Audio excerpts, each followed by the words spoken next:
So after doing the video with the vodka bottle and the droplets video, I thought I'd stick more to using and mucking around with lighting. So I went and did a self-portrait session today, and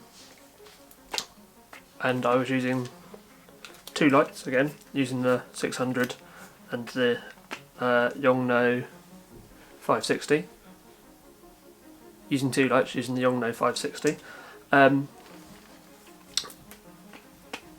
I've done an audio over, so that'll explain how it works in a second. So why do self-portraits? We're all locked in at the moment, and there's loads of these videos going up about doing self-portraits and taking photos of yourself and things around the house just to keep you busy and keep you active. But so I think when it comes to then applying it to the outside world, it's, if you've sat in front of the camera and worked out how you want to sit and how you want your photo framed, it's easy to then dictate that to your sitter, and it also gives you a better chance to practice and work out how these lights affect you without having to waste someone else's time or energy or effort. Forgot to film me doing the setup and things, so I'm just going to walk through how I put the lights around more visually with me being the centre. So model to camera, not that I'm a model, this beard's terrible, the hair's a mess, the shirt's a bit old, but anyway. To camera, first started with the flashlight facing away just off to the side of the model, but further back, and it was quite low, so it's bottom end of the camera, and that comes up into your face, and any contours or lines in your face, like bones and that, really get drafted out. The shadow goes upwards, the light's there, it makes you look really gaunt. So to correct that, you need the light higher, either level or above.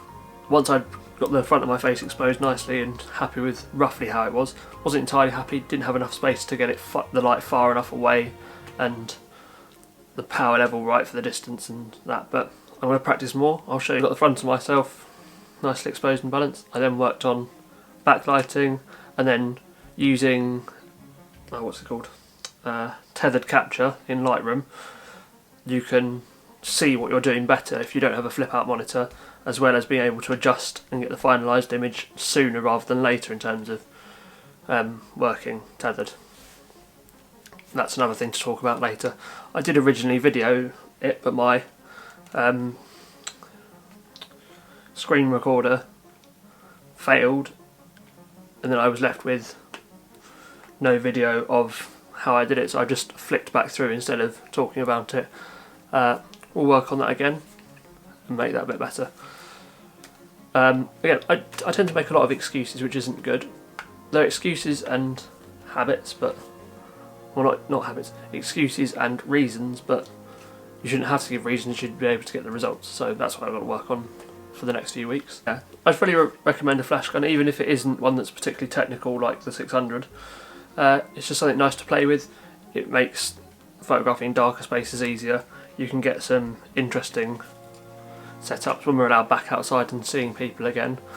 I'll walk through how to do like daylight balancing and things like that, so you can use flash to really accentuate the person and daylight the background. So on with the video, here you go. So you start off with a black background. To do that, you put your aperture up to about, well, I had f8 for this, and the shot doesn't matter for the flash thing, but yeah, you just start off with working out where the camera needs to be to get the background right. Once you've done that, you add in the flash. I had my flash set too low, that's why you get these horrible lines in my face, and it's about 1/16 power, so it's still quite dark.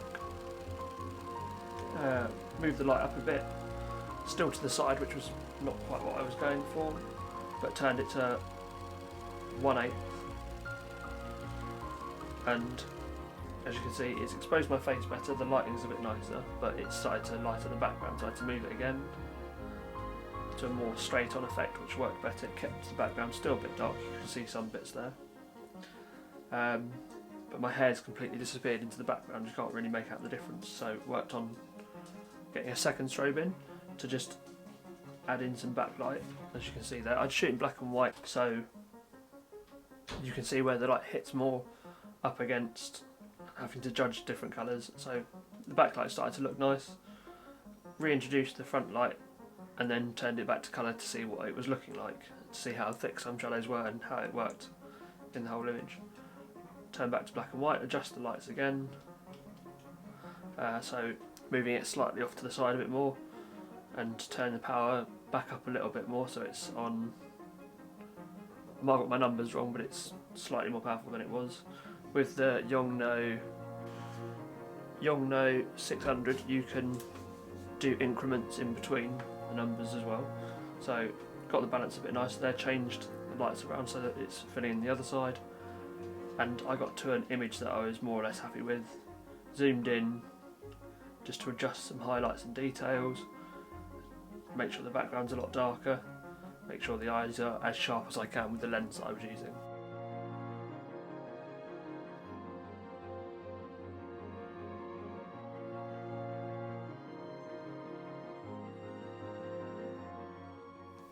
Thank you for watching, and hopefully see you in the next one.